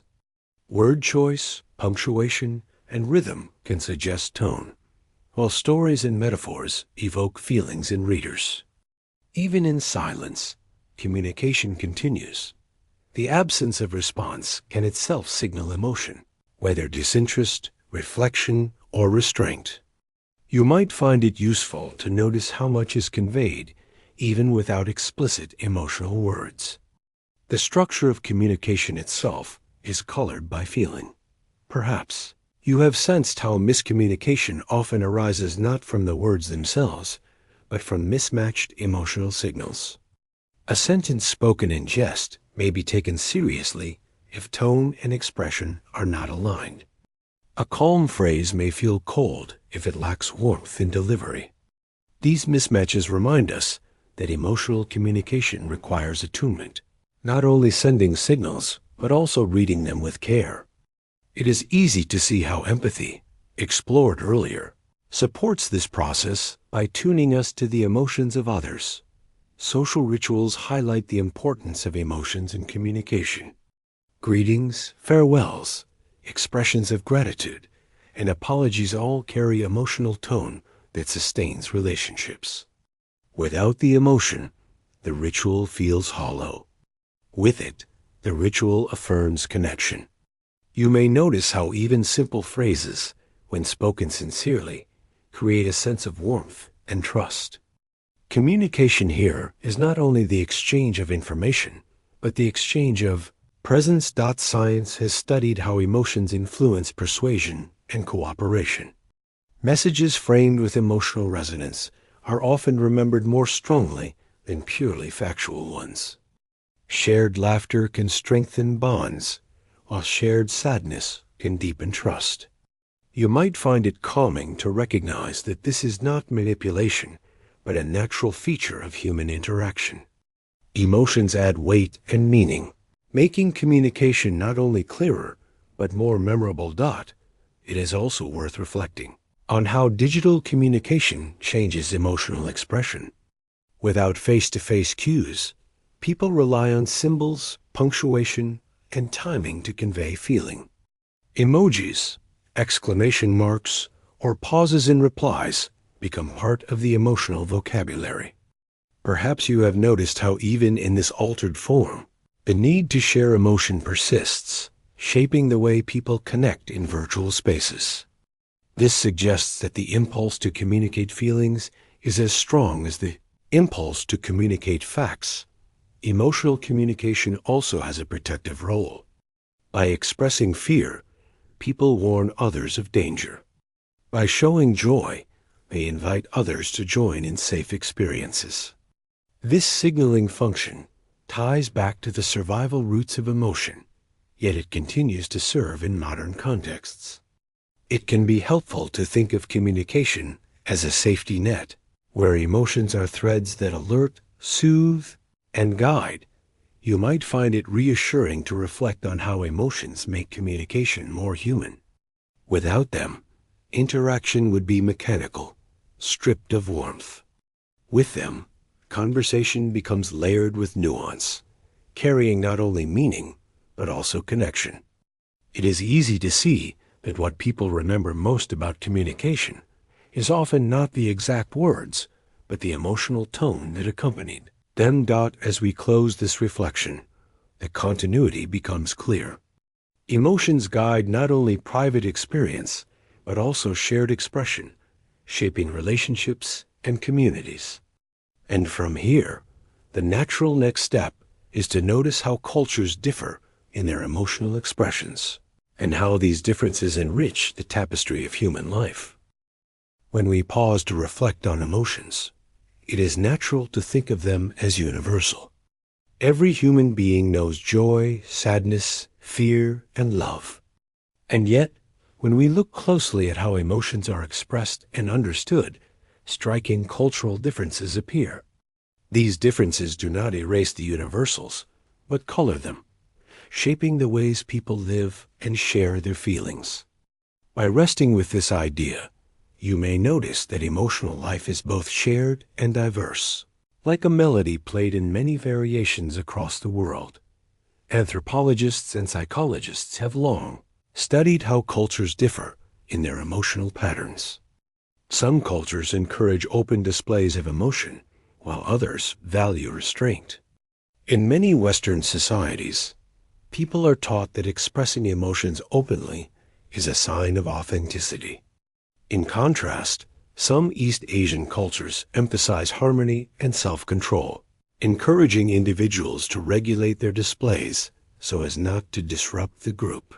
You might find it useful to think of these differences not as opposites, but as adaptations different, ways of balancing personal expression with collective well-being. Perhaps you have sensed how cultural expectations shape even the smallest expressions. A smile may be seen as politeness in one culture, sincerity in another, or even concealment in yet another. Tears may be honored in one context, but discouraged in another. It is easy to see how such expectations guide behavior, sometimes so subtly that people are unaware of them. This shows that emotions are not only personal experiences, but also cultural performances, enacted according to shared rules. Language offers another window into these differences. Some languages contain words for emotions that have no direct equivalent in others. For example, certain indigenous languages include terms for feelings that combine social, spiritual, and natural dimensions, reflecting values deeply rooted in the community. You may notice how this suggests that the emotions we can name are shaped by the vocabulary available, and that culture provides the palette from which people paint their inner states. Rituals also reveal cultural variation. In some traditions, grief is expressed through wailing, public lament, and collective mourning. In others, it is observed in silence, with quiet gestures of respect. Joy may be celebrated with exuberant festivals in one culture, and with subdued family gatherings in another. Perhaps you have sensed how such rituals provide not only expression, but also containment, giving emotions a form that makes them easier to bear or to share. Science shows that even physiological responses to emotions can be shaped by culture. Research on facial expressions suggests that while certain patterns are universal, people learn display rules that guide when and how those expressions are shown. A person may feel anger, but suppress the outward signs if cultural norms discourage open conflict.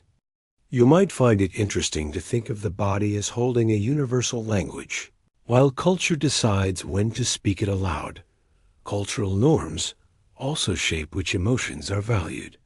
In some societies, pride is celebrated as a sign of achievement, while in others, it is viewed with suspicion as arrogance.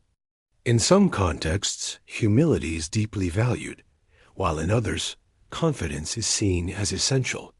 You may notice how these differences influence what emotions people strive to cultivate in themselves and in their children. Emotions here are not only reactions, but ideals, shaped by collective visions of a good life. It can be helpful to think of cultural differences in emotion as reflecting different balances between self and community. In individualistic cultures, emotions often emphasize personal identity and autonomy. In collectivistic cultures, emotions highlight relationships, obligations, and harmony. Neither is superior. Each responds to historical and social conditions. Perhaps you have sensed how moving between cultures can shift your own emotional expressions, as if learning to play a familiar melody in a new rhythm. Art and storytelling also carry cultural emotional codes. Traditional music, poetry, and performance evoke and shape emotions in ways unique to each culture. A lullaby in one culture may sound plaintive, in another soothing, in another playful, each reflecting values about childhood, comfort, and care. You might find it calming to realize that these cultural expressions do not only entertain, but also teach emotional patterns, guiding how people feel and how they respond to others. Globalization has created new spaces where emotional norms blend. Social media, international travel, and multicultural communities bring together diverse ways of expressing feelings. This can create misunderstandings, but also enrich emotional life by broadening the range of accepted expressions. You may notice how exposure to different cultures allows people to learn new ways of showing compassion, gratitude, or joy. This blending reflects the ongoing evolution of emotional norms. Perhaps you have sensed that, despite these differences, the underlying experiences remain recognizable. Joy, sorrow, fear, and love feel familiar across cultures, even if expressed differently. This dual truth, that emotions are universal and culturally shaped, highlights the flexibility of human nature. It is easy to see how this flexibility allows emotions to serve both biology and society, adapting to the needs of each context. As we pause here, it becomes clear that cultural differences enrich rather than diminish our understanding of emotions. They remind us that feelings are not only private events, but social practices, woven into languages, rituals, and values. To appreciate these differences is to appreciate the many ways humanity has found to live with the same emotional currents. And from here, the natural step is to consider not only how culture shapes expression, but how emotions themselves shape health. If emotions are embodied and cultural, how do they affect well-being over time? To explore this, we can gently turn to the connection between emotions and the body's long-term balance, how feelings influence resilience, immunity, and the rhythms of health. When we explore the connection between emotions and health, we step into a space where inner experience meets the rhythms of the body over time. Emotions are not only fleeting states. They influence hormones, immunity, cardiovascular function, and even long-term resilience. By resting with this idea, you may notice that how you feel each day leaves subtle traces that shape overall. Well, being stress provides one of the clearest examples. Short bursts of stress can be useful, sharpening attention and fueling action. But when stress becomes chronic, the body remains in a state of high alert. Cortisol, a hormone released in stressful situations, is designed to support short-term survival, yet if elevated for long periods, it can weaken immunity, strain the heart, and disturb sleep. Perhaps you have sensed how prolonged worry leaves you tired in body as well as mind. It is easy to see that emotions are not only psychological, they are physiological, influencing every system. On the other side, calming emotions bring restoration. Feelings of safety, gratitude, and contentment encourage the parasympathetic nervous system to activate, lowering blood pressure, slowing the heartbeat, and supporting digestion. You might find it useful to think of these emotions as natural medicine, not in the form of pills, but in the form of gentle states that allow the body to heal. A deep sigh after relief, or laughter that loosens tension, are small but clear demonstrations of this healing power. Positive emotions do not erase difficulty, but they add resilience. Studies suggest that joy, curiosity, and compassion can buffer against the effects of stress. When people experience such emotions regularly, their immune systems tend to function more effectively, and recovery from illness can be quicker. You may notice in your own life that even brief moments of lightness or connection shift how the body feels, softening tension and restoring rhythm. It can be helpful to think of these emotions as building reserves of strength that the body can draw upon when needed. Sleep is deeply influenced by emotions as well. Anxiety can delay the onset of rest, while persistent sadness may fragment sleep. On the other hand, calm and contentment invite sleep to arrive more gently, allowing the cycles of restoration to unfold. Perhaps you have sensed how an unsettled day carries into the night, or how a peaceful evening helps the body surrender more easily to rest. This is another way in which emotions shape health, not only during waking hours but in the quiet darkness of sleep. The cardiovascular system reflects emotional states vividly. Excitement and fear can cause the heart to race, while tranquility slows its pace. Chronic anger or hostility has been linked with higher risk of heart disease, whereas emotions like gratitude and compassion are associated with improved cardiovascular function. You might find it reassuring to know that the body responds not only to threats, but also to care. When you experience warmth or kindness, the heart itself benefits, adjusting its rhythm in ways that promote long-term well-being. Perhaps you have noticed how emotions influence habits that, in turn, affect health. Stress can lead to disrupted eating or lack of exercise, while joy can make physical activity feel easier. Sadness may slow motivation, while hope can rekindle it. These patterns reveal how emotions shape choices day by day, weaving into the long arc of health. It is easy to see that emotional awareness is not separate from self-care, but part of it, guiding behaviors that nourish or deplete. Social connection, supported by emotional life, plays a vital role in health too. Loneliness has been shown to increase stress hormones and weaken immunity, while strong emotional bonds protect against illness. You might find it soothing to reflect on how shared laughter, shared tears, or even quiet companionship create measurable benefits for the body. Emotions do not remain contained within. They extend into relationships, and those relationships in turn sustain physical health. Thought, it can be helpful to think of emotions as regulators of balance. Just as temperature or blood pressure must stay within certain ranges, emotional rhythms support equilibrium. When emotions swing too sharply or remain stuck in one state, the body feels the strain.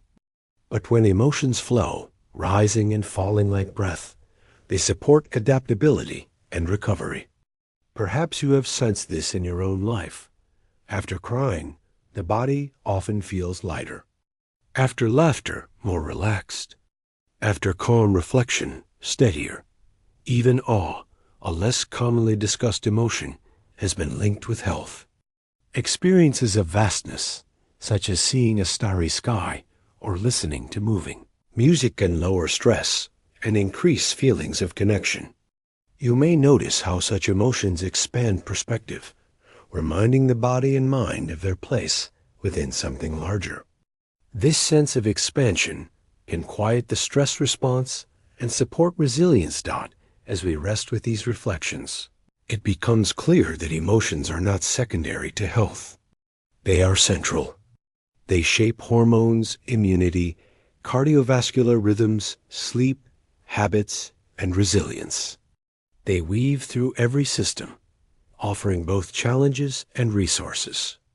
You might find it reassuring to know that while difficult emotions constrain the body, calming and positive emotions continually offer balance, inviting restoration. And from here, the natural step is to ask how people can work with emotions, guiding them gently without suppression or force. To explore this, we can move softly into the subject of regulation, how individuals learn to live with emotions in ways that support both well-being and connection. When we reflect on emotions, it becomes clear that they move in waves. They rise, they crest, and they fall. Sometimes they pass quickly, sometimes they linger. Because emotions are powerful, human beings have always sought ways to regulate them, not to erase them, but to live with them in balance. Regulation is not suppression. It is the art of guiding emotions gently, allowing them to flow without overwhelming or hardening the self. As we rest with this subject, you may notice how natural it feels to want both freedom and balance in emotional life. The body itself carries built-in rhythms of regulation. Breathing deeply after stress, sighing in relief, or crying in sadness are all examples of natural regulation. These responses restore equilibrium without conscious planning. Perhaps you have sensed how tears can lighten grief, or how laughter can soften tension. It is easy to see that the body participates actively in regulating emotion, offering release and restoration. At the same time, the mind provides tools for regulation through reflection and perspective. Thoughts can reshape emotions by interpreting events differently. For example, noticing that a mistake is a chance to learn rather than a permanent failure can soften frustration. You might find it helpful to think of the mind as a gentle lens, capable of reframing experience in ways that reduce suffering. This does not erase emotion, but gives it space to settle. Social connection is another powerful regulator. Speaking with a trusted friend, receiving comfort, or simply sitting with someone in silence can soothe emotions. You may notice how easily the nervous system responds to the presence of another. Heart rate slows, muscles loosen, breathing steadies. Perhaps you have sensed how a calm companion can help you regulate your own emotions without words. This shows that regulation is not only an individual task, but also a shared one, woven into relationships. Culture shapes strategies of regulation as well. In some societies, people are encouraged to express feelings openly, using communication as a way to process them. In others, restraint and composure are valued, guiding individuals to regulate through inward reflection. Neither approach is absolute. Each carries wisdom suited to its context. It can be helpful to think of regulation as a flexible practice, one that adapts to circumstance rather than following rigid rules. You might find it reassuring to know that regulation does not require perfection. Emotions will always fluctuate, sometimes more strongly than desired. The skill lies in noticing them without being swept away, guiding them like a sailor, guiding a boat through changing winds. This image suggests that regulation is not resistance, but adjustment, keeping balance while allowing movement. Perhaps you have sensed how certain practices strengthen this capacity. Breathing exercises, meditation, journaling, or simply pausing before responding all create space between emotion and action. This space allows the emotion to be acknowledged without dictating behavior. You may notice that even a brief pause in breath or thought can shift the way an interaction unfolds. It is easy to see how small acts of awareness can ripple outward, shaping larger patterns of well-being. Regulation also involves timing. Some emotions are best released quickly, like tension eased by laughter. Others require time, like grief that unfolds slowly across weeks or months. You might find it helpful to think of regulation not as control, but as pacing, knowing when to let go, when to reflect, and when simply to allow. Perhaps you have sensed that forcing emotions to end prematurely often makes them linger longer, while gentle acceptance allows them to transform naturally. Science highlights how regulation is supported by brain networks. The prefrontal cortex helps to calm signals from the amygdala, providing perspective and control. This biological balance reflects what people experience subjectively: the ability to step back, to evaluate, to choose. You may notice how this balance is not about denying emotion, but about finding the space to respond wisely. It is a system that favors gentleness over force, rhythm over rigidity. Emotional regulation also protects health. Chronic anger or anxiety can strain the body, but learning to regulate these states reduces long-term impact. Compassion, gratitude, and calm states promote resilience, supporting cardiovascular and immune function. It can be helpful to think of regulation as a bridge between emotional life and physical health, showing that balance in one nurtures balance in the other. Children learn regulation gradually, often with guidance from caregivers. Soothing words, gentle touch, or simple routines help them manage emotions until they can do so on their own. Perhaps you have noticed how these early patterns echo into adulthood as people continue to seek rhythm, comfort, and safety. Regulation here is not only a skill, but also a relationship carried forward from the earliest bonds. You might find it calming to recognize that regulation does not mean eliminating strong feelings. Joy, grief, excitement, and fear are part of the richness of life. Regulation simply ensures that they do not overwhelm or distort. It is easy to see how allowing emotion while keeping balance creates depth without chaos, presence without loss of safety. As we rest with this reflection, it becomes clear that regulation is not a destination, but an ongoing process. It moves with the breath, with relationships, with time. It is the art of guiding waves without stopping the ocean, of allowing emotion to move through the body and mind while maintaining stability. And from here, the natural next step is to explore how emotions, once regulated and lived, become part of memory, how they are stored, recalled, and given meaning across the span of a life. When we pause to consider memory, it quickly becomes clear how deeply it is intertwined with emotion. Memories are not stored as neutral records of events, like numbers in a ledger. They are colored, shaped, and strengthened by the emotions that accompany them. You may notice in your own life that moments of strong feeling often remain vivid for years, while ordinary details fade. This is no accident. It reflects the way the brain and body prioritize what matters. Emotions act as a signal to memory systems, marking certain experiences as important. When something joyful, frightening, or deeply moving occurs, the amygdala becomes active, influencing the hippocampus to store the memory more securely. Perhaps you have sensed how easily you recall moments of awe, delight, or sorrow, even decades later. It is easy to see that emotion gives memory its depth, ensuring that experiences which shape identity are not easily lost. But emotion does more than strengthen memory. It also organizes it. Happy memories cluster together, reinforcing a sense of optimism. Painful memories may form networks that affect how future experiences are interpreted. You might find it useful to think of memory not as a filing cabinet, but as a living web, where emotions provide the threads that connect different moments. This web is what allows past experiences to influence present perception.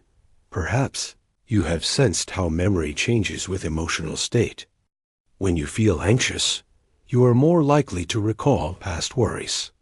When you feel joyful, memories of pleasant times arise more easily. Psychologists call this mood-congruent memory, and it shows how emotions and memory form loops, each reinforcing the other. You may notice how a small shift in mood can open the door to an entirely different set of recollections. Emotion also shapes the clarity of memory. Traumatic events may be remembered with piercing detail, sometimes overwhelmingly so. In other cases, the mind may protect itself by blurring or fragmenting memories of pain. It can be helpful to think of memory as both precise and selective, guided by the body's need to adapt.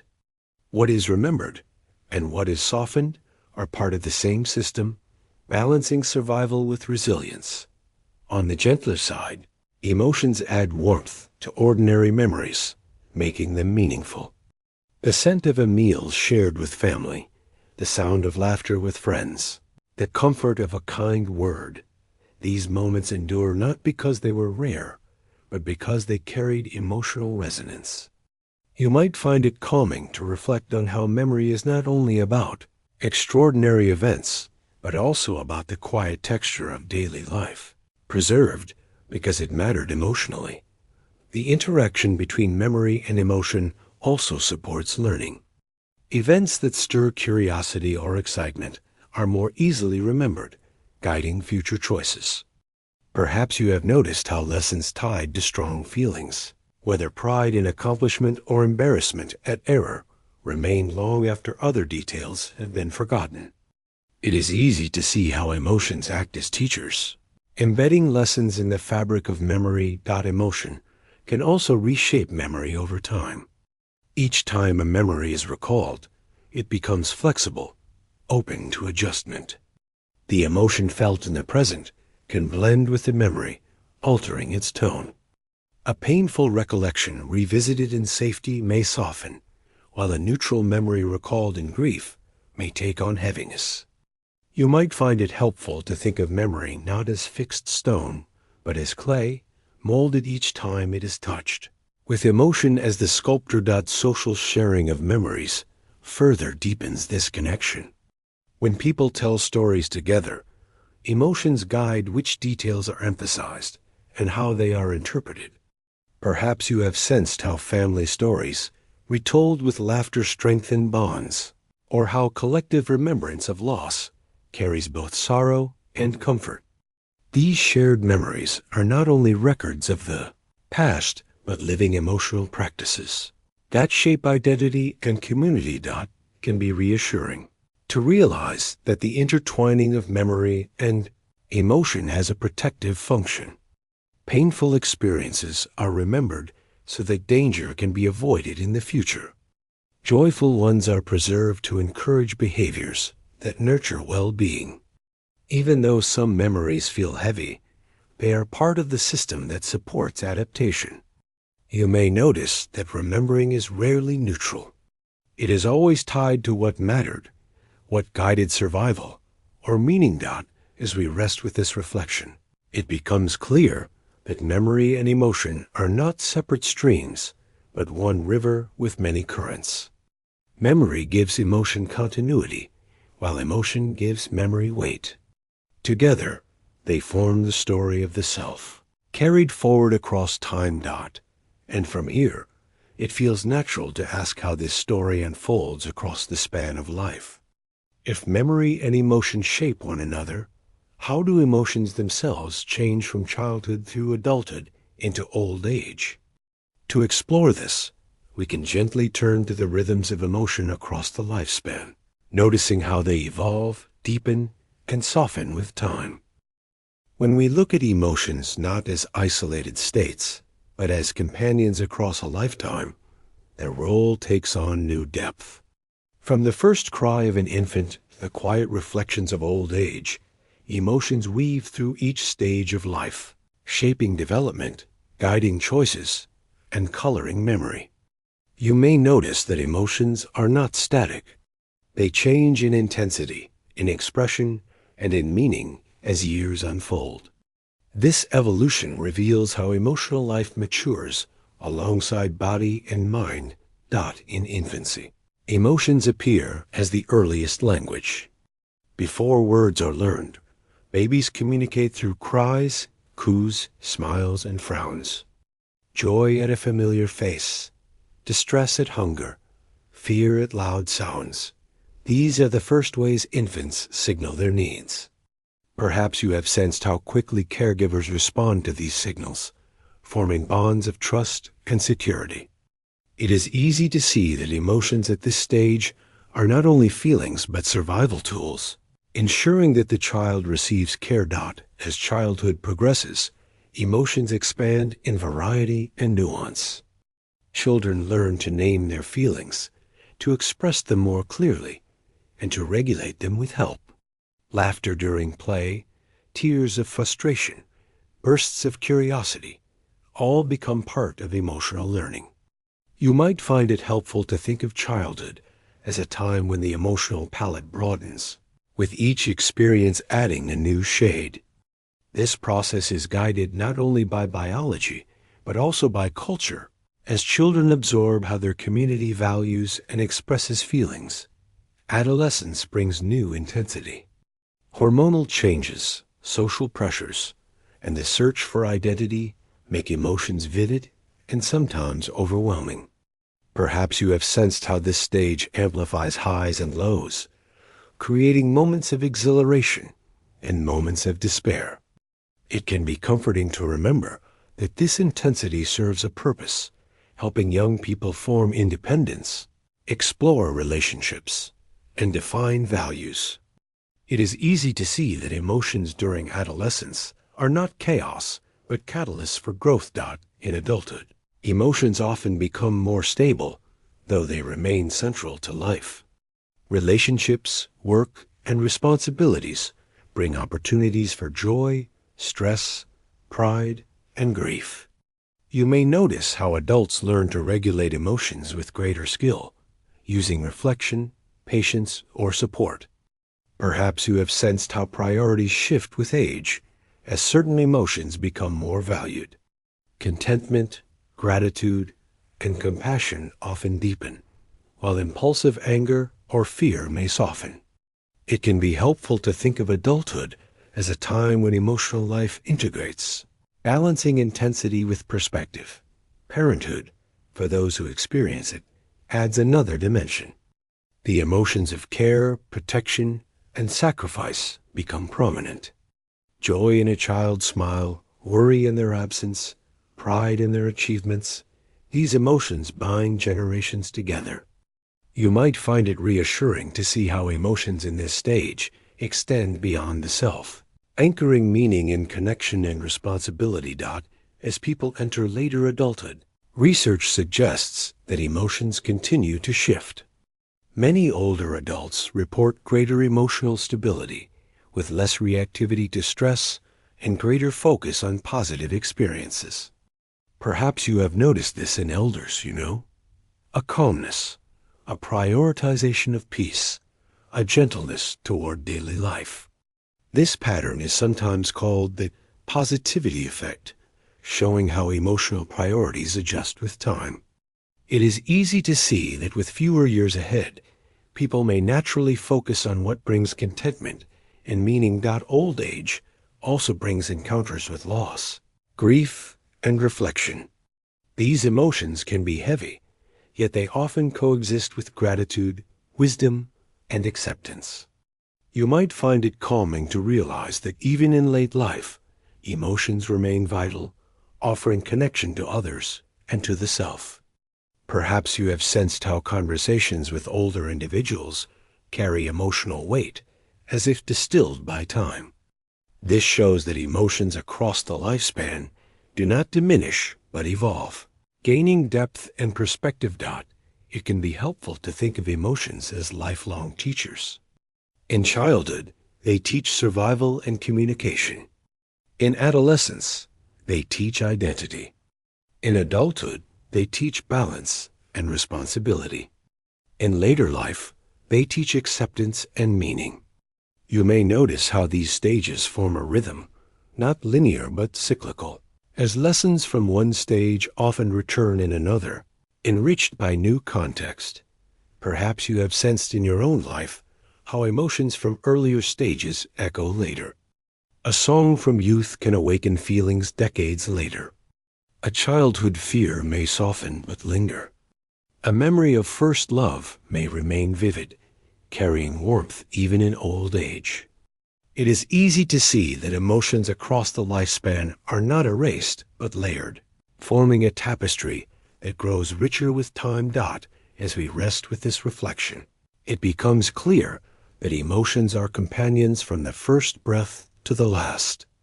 They change in form and meaning, but they remain present, guiding, teaching, and connecting. And from here, it feels natural to bring the journey together, to summarize what emotions reveal as the language of the heart, a language that carries across cultures, across bodies, and across lifetimes. As we arrive at the final part of this journey, it is worth pausing to reflect on what emotions truly are. Across science, culture, body, mind, and relationships, we have seen that emotions are not simply fleeting states. They are signals, teachers, connectors, and guides. They move through the body like breath, through the mind like thought, through relationships like gentle currents of connection. You may notice how emotions have accompanied every step of reflection, not as distant topics, but as living companions, shaping the rhythm of life itself. Perhaps you have sensed that emotions are more than reactions. They are a language, subtle and universal, woven into expression and memory. They tell us what matters, what to protect, what to cherish. This language does not need translation, for a smile, a tear, or a sigh carries meaning across cultures and centuries. It is easy to see how emotions serve as the shared vocabulary of humanity, binding people together even when words are absent. In exploring the science of emotions, we have seen how they arise in the brain, how they shape the body, and how they guide thought. You might find it helpful to think of them as threads weaving together biology and meaning. They emerge from neural circuits and hormonal flows, yet they also carry values, stories, and memories. To recognize this duality is to see emotions not as simple, but as layered, at once physical and symbolic, immediate and enduring. Emotions also carry wisdom. Joy points to what nurtures us. Fear alerts us to danger. Anger signals when boundaries are crossed. Sadness shows what we have lost and what we value. Love binds us to others, reminding us that life is lived not alone but together. You may notice that each emotion, even the heavy ones, carries a message. They are not enemies but guides, each with a role in the balance of life. Throughout history, cultures have given emotions many forms: passions of the soul, balances of energy, reflections of virtue, or signals of health. Though the symbols differ, the recognition remains the same. Emotions are essential. Perhaps you have sensed how these cultural perspectives add richness to understanding, reminding us that emotions are both universal and diverse. It can be helpful to think of this diversity as music played on many instruments, all sharing the same melody of human feeling. Emotions also evolve across the lifespan. From the first cries of infancy to the calm reflections of later life, they shift in tone and meaning. They teach survival, identity, balance, and acceptance. You might find it reassuring to see emotions not as storms that pass uncontrollably, but as rhythms that guide growth, always changing, always offering lessons. It is easy to see that a life without emotion would not be merely quieter, it would be emptier, stripped of meaning and connection. Perhaps you have noticed, through these reflections, how emotions serve as bridges between thought and body, between self and other, between past and present. They connect inner experience with outer action, private feeling with shared expression. They are the silent currents beneath communication, the colors that give memory its depth, the energy that shapes decisions, and the threads that weave relationships. To see this is to see emotions as part of the very structure of being human. As we bring this journey together, it may be calming to recognize that emotions are not obstacles to overcome, but companions to embrace. They can be intense, they can be soft, they can be fleeting, they can be lasting. Each carries information, each carries meaning, each participates in the story of life. Perhaps you have sensed that by allowing emotions, by listening to them with gentleness, the world feels more coherent, more connected, more whole. It is easy to see, too, that emotions offer not only individual insight, but collective strength. Empathy, compassion, and shared feeling create communities. Communication, shaped by emotional tone, builds trust and cooperation. Cultural expressions of joy and grief remind us of belonging. Health itself is nurtured by calm emotions and supportive bonds. You might find it helpful to reflect on how emotions are not merely personal. They are social, cultural, and biological, woven into every dimension of existence. And so, in closing, we can return to the image of emotions as the language of the heart. A language without fixed grammar, yet universally understood. A language spoken in breath, in tone, in gesture, in memory. A language that reminds us that we are alive, connected, and capable of meaning. Perhaps you have sensed how even in stillness, even in silence, this language continues. A gentle rhythm that underlies all experience. As you rest with these thoughts, you may notice a softening in awareness that emotions are not something separate to master, but part of the natural rhythm of being. Like waves on the sea, like the slow turning of night to day, they are not problems to be solved, but movements to be lived. It can be helpful to think of them not as interruptions, but as music, always playing in the background of life, guiding, reminding, and connecting. And here, as the reflection draws to a close, it is enough simply to rest in this recognition. Emotions are the heart's language, at once gentle and profound. They remind us of safety, of rhythm, of connection, of meaning. They invite us to breathe, to feel, and to be. And in their quiet guidance, they accompany us through the whole of life, from beginning to end, from moment to moment, always present, always shaping the story of being human. Thank you for spending this calm journey with the Sleepy Brain Dose. May these reflections stay with you as you drift into rest. For more soothing explorations of science for sleep, remember to return and subscribe. Sleep well and good night.